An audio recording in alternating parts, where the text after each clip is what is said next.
Rialacha na Scoile. Pictiúr a haon. Sa chéad pictiúr feic mé príomhide ard scoil an chnoic agus í ar slí go dtí an tionól seachtanúil. Ag an tionól seo, leabhróidh sí le daltaí na scoile faoi imeachtaí na seachtaine agus mar is gná rachaidh sí trí rialacha na scoile.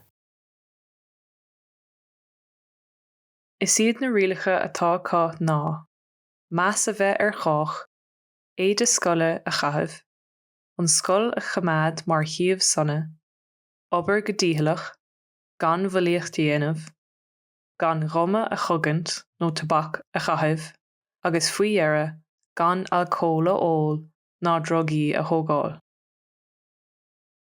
Pictiúr a dó. I pictiúr a dó is folas nár éist roinnt de na daltaí leis an bpríomhide agus feicimid iad ag briseadh na rialacha. Tá buachalaí ann ag imirt pelle ach go tobann tosnaíonn siad ag troid, ní suíomh sonna é ar aonos. Ansin, feicimid cailíní ag briseadh na rialacha freisin taobh thiar den bhocháin rothair agus iad ag caitheamh de bach. Pictiúr a trí. I pictiúr a trí bearn Bert Bhúntóir an túsal ó Brian agus Benny Huma ar na daltaí a bhris rialacha na scoile. Tá siad an-chrostaló, chuir an túsal ó Brian i gcuine don na buachalaí a bhí ag troid gur bíad rialacha na scoile meas a bheith ar a chéile agus suíomh sonna a chruthú. Fithríonn sé díobh an bhfuil éon rud le rá acu. I gás na galíní tá Benny Huma ag tuairt amach chomá. Deir sí go ndéanann de bach dochar dá sláinte agus gur cuireamú airgid é. Pictiúr a ceathair. Nuair a théann na daltaí a bhaile, ceistíonn a dismóthirí iad.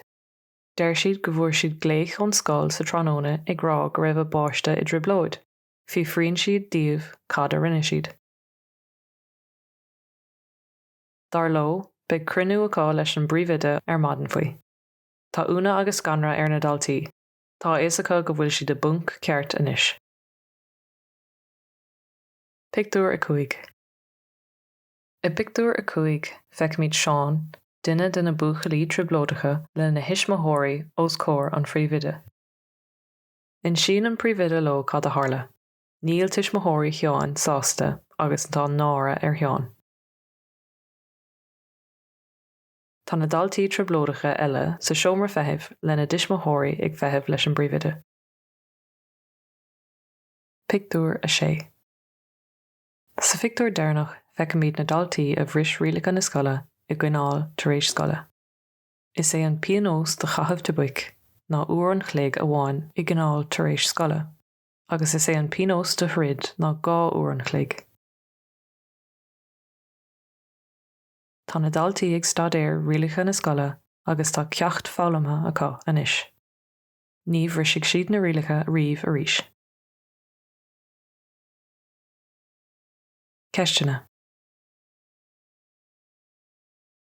Cá bhfuil an phríomhide ag dul i pictiúr a haon. Cad atá ar siúl ag na cailíní ag bunan pictiúr i pictiúr a dó.